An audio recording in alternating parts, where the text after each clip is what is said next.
General Spalding, has the United States intelligence community accurately identified the threat that the CCP presents? No, and I believe that's a direct result of the influence within Washington, D.C., particularly on think tanks. In what ways has the intelligence community failed to address the CCP threat? When I started working with the Defense Intelligence Agency, they were primarily focused on the military threat coming from China. They weren't focused on the economic threat, the financial threat, the academic threat, the political threat that we're talking about here. So, for instance, in just a few years ago, before Joe Biden took office, there were about less than 500 Chinese nationals that were apprehended on the southern border. And then the last year we have data for, last fiscal year, it was nearing 50,000. You find that alarming?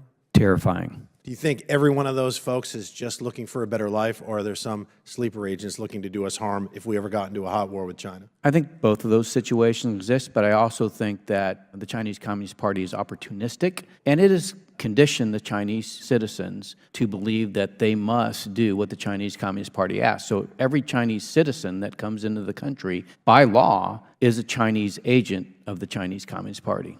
And even if 99% of them are just looking for a better life, it's terrifying to know that there are 500 new potential threats in this country in an open society. Well, Li Yuan, who's a journalist for the New York Times, talks about the deprogramming she herself had to go through when she came to the United States and started recognizing the signs of having been programmed. And I think if you're going to have those types of people come into the country, then they have to go through some similar deprogramming process, because if you live in China, like I have, you see that the entire population has been programmed through propaganda over the last decade, certainly since Tiananmen Square.